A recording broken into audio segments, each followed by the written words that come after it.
Θα ήθελα να σε ευχαριστήσω για την παρουσία σας εδώ σήμερα, αλλά κυρίως για την ευαισθησία και τον προβληματισμό σας για τη διαμόρφωση ενός νέου αστικού περιβάλλοντος με αναπτυξιακά ωφέλη για την πόλη και τους πολίτες Θεσσαλονίκης.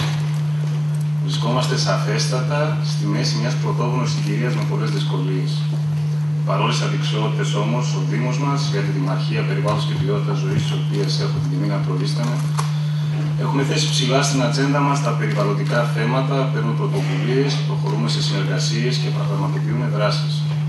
Θέτουμε τις βάσεις για σημαντικές αλλαγές στην πόλη μας. Μια από αυτές τις δράσεις ήταν η πρωτοβουλία να υποβάλει υποψηφιότητα για πράσινη ευρωπαϊκή πρωτεύουσα 2014.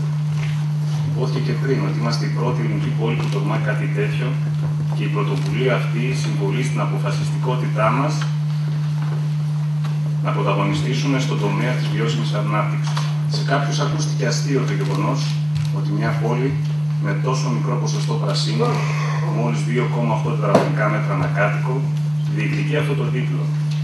Η αλήθεια είναι όμως ότι δεν έχουμε να αντιμετωπίσουμε σημαντικά περισσότερες προκλήσεις από τη μέση μεσογειακή πόλη και επιπλέον η συγκεκριμένη υποψηφιότητα αποτελεί μια πρώτη τάξης ευκαιρία να αξιολογήσουμε τα δεδομένα μας, να μετρηθούμε με άλλες ευρωπαϊκές πόλεις, να δούμε σφαιρικά τα περιβαλλοντικά προβλήματα της Θεσσαλονίκης και να προτείνουμε λύσεις και δράσεις που θα ανατρέψουν τη σημερινή κατάσταση.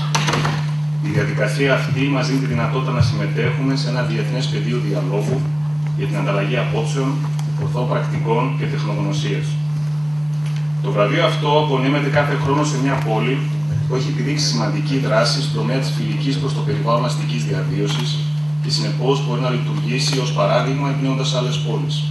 Για την προηγούμενη χρονιά, το τίτλο κατοχήρωσε το Αμβούργο, από όπου έχουμε την τιμή και τη χαρά να έχουμε κοντά μας σήμερα τον κύριο Ράινερ Σέπελμαν, του Υπουργείου Αστικής Ανάπτυξης και Περιβάλλοντος του Αμβούργου, της πόλης του Αμβούργου, υπεύθυνο για τον συντονισμό του εγχειρήματος τότε, ο οποίος θα μας μιλήσει αργότερα. Ελπίζω να ξεχάσει την υποψηφιότητα της πόλης της Φραγκφούρτης, γιατί και η Φραγκφούρτη είναι υποψήφια πόλη το 2014, να μας αναλύσει την εμπειρία του, να μας δώσει πολύτιμες συμβουλές και κρυφά να μας υποστηρίξει. Στις αναφορές των ομιλητών που θα ακολουθήσουν στο βήμα εδώ, υπάρχουν άνθρωποι που έχουν αναλώσει τη ζωή τους στα θέματα της οικολογίας και της βιώσιμης ανάπτυξης. Θα δοθούν από αυτές οι σωστές αποτιμήσεις αλλά και οι προτάσεις, οι οποίες θα αποτελέσουν χρήσιμα εργαλεία για την προσπάθεια που ξεκινήσαμε εδώ και λίγους μήνες. Εγώ προσωπικά, νιώθοντας ένα δέος δίπλα σε αυτούς τους ανθρώπους, θα ήθελα να κάνω μια περιγραφή της σημερινής κατάστασης, αλλά και να αναφερθώ στους στόχους της δημοτικής μας αρχής μέσα από αυτή την προσπάθεια. Τις τελευταίες δεκαετίες, οι αστικές περιοχές έχουν καταγράψει ραγδαία αύξηση της έκτασής τους. Είπε και ο κ. Τζιτζικός σας προηγουμένως, το 80% περίπου του ευρωπαϊκού πληθυσμού συγκεντρώνεται στις πόλεις. Οι πόλεις έχουν εξελιχθεί σε βασικά κέντρα υποδομών, αγορών, πολιτισμού αλλά και αναψυχής.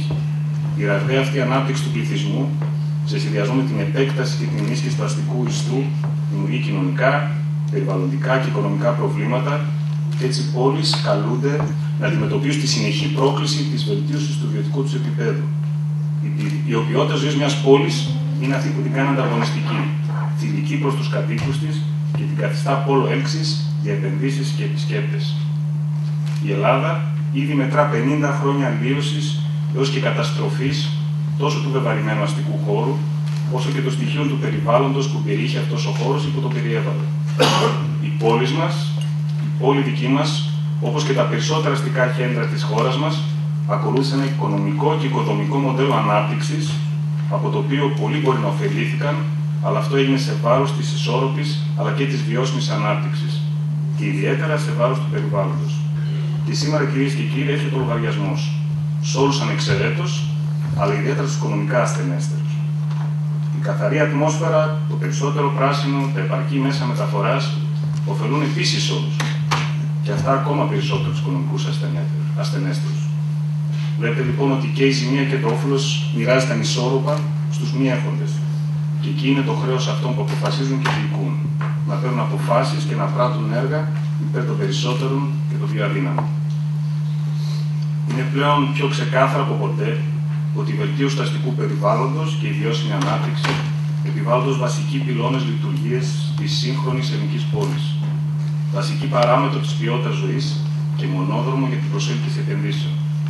Χρειαζόμαστε ένα νέο μοντέλο αστικής ανάπτυξης που δεν θα δίνει προτεραιότητα στην επέκταση των πόλεων μέσα από την κατασκευή και προσθήκη νέων όγκων τσιμέντου, καθώς έχουμε εξαντλήσει πλέον αυτή τη δυνατότητα. Το νέο μοντέλο ανάπτυξης θα πρέπει να βασίζεται στην αξιοποίηση της υπάρχουσας γης, στην ολοκλήρωση των αναγκαίων υποδομών και στην καλλιέργεια της φιλικής προς το περιβάλλον παιδείας και συμπεριφοράς. Πολλοί πιστεύουν ότι η οικολογική πολιτική είναι δαπανηρή. Αποτελεί για αυτούς τα πολυτελή ανακλαστικά των ενοχών μιας κοινωνίας στην εποχή της ευημερίας. Εμείς πιστεύουμε το αντίθετο. Μια τέτοια συμπεριφορά σημαίνει εξοικονόμηση δαπανών, μοχλό ανάπτυξης, αυτάρκεια, αλλά σημαίνει και καλή διάθεση και υψηλότερη παραγωγικότητα.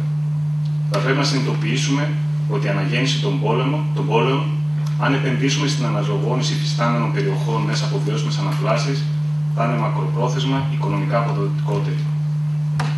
Στην παρούσα συγκυρία, όπου πραγματοποιούνται ζυμώσεις και σημαντικές αλλαγές για το μέλλον της Ελλάδας, η τοπική αυτοδιοίκηση είναι καιρός να δράσει και να εξασφαλίσει ένα πράσινο μέλλον για τη χώρα μας μέσα από την αξιοποίηση των όποιων ίδιων πόρων, των ευρωπαϊκών κονδυλίων και των ιδιωτικών επενδύσεων.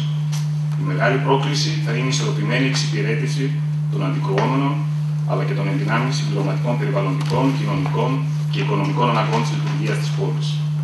Θα πρέπει επιτέλους να αποδεχτούμε τα μέτρητα λάθη που έγιναν μέχρι τώρα και να εξετάσουμε τις από εδώ και πέρα δυνατότητες και προοπτικές.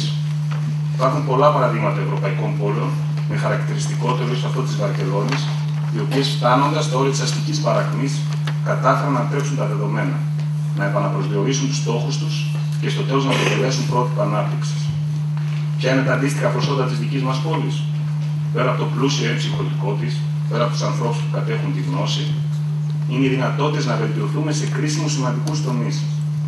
Η Θεσσαλονίκη πόλη μας επιδιώκει σημαντικές αλλαγές τα επόμενα χρόνια.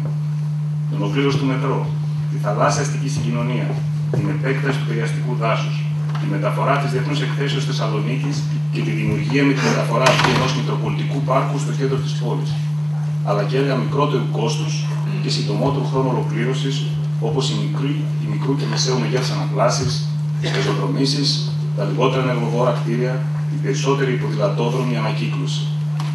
Στο Δήμο μας πιέζουμε για τα μεγάλα έργα και τις υποδομές, αλλά ακολουθούμε και την πολιτική του μικρού και εφαρμόσιμου.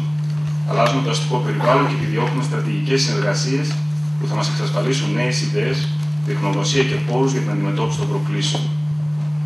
Σε αυτό το πνεύμα, προτείναμε πρόσφατα και τη δημιουργία των δικτύων των ελληνικών πράσινων πόλεων και καλούμε όλους τους μεγάλους δήμους της χώρας να συνεργαστούν μαζί μας και ζητάμε και από τον κύριο Υπουργό να στηρίξει και να ενισχύσει αυτή την πρωτοβουλία, η οποία μπορεί να αποτελέσει ένα νέο δυνατό ξεκίνημα στην αντιμετώπιση των γέρων περιβαλλοντικών προβλημάτων που ταλαιπωρούν τη χώρα μας.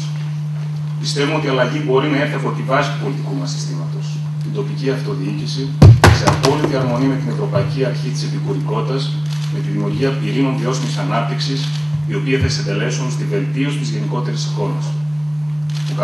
Ο Καλλικράτης σκοπεύει να βελτιώσει και την περιβαλλοντική λειτουργία των Δήμων. Δίνει ευθύνες, αλλά σαφές θα πρέπει να δώσει και πόρους και εκτελεστικές αρμοδιότητες στους Δήμους και στην περιφέρεια. Εμείς στη Θεσσαλονίκη έχουμε συμφωνήσει στην αναπτυξιακή προοπτική και έχουμε επιλέξει να αξιοποιήσουμε κάθε δυνατό μέσο για να βελτιώσουμε άμεσα την εικόνα της πόλης μας σε μια πορεία βιώσιμης ανάπτυξης. Γι' αυτό και βάλαμε την πόλη σε μια διαδικασία αξιολόγησης και βελτίωσης μέσω αυτής της υποψηφιότητας. Θα ήθελα ιδιαίτερα να ευχαριστήσω τους συνεργάτες μου στην Αντιδημαρχία, τους συνεργάτες σε όλους τους φορείς που συνεργάστηκαν για αυτήν την παρουσίαση, για αυτήν το φάκελο και είναι πάρα πολλοί. Ιδιαίτερα να ευχαριστήσω δύο συνεργάτες μου, τον κύριο Δημήτρη Σωτηριάδη και τον κύριο Βασίλη Σταμογιάννη. Θα ήθελα να σας ευχαριστήσω για την παρουσία και τη συμβολή σας. Είναι ιδιαίτερο σημαντικό για μας ότι είστε όλοι σύμμαχοι στην προσπάθειά μας, αλλά και συνεργάτες στις όποιες δράσεις. Καλή επιτυχία στην πόλη μας.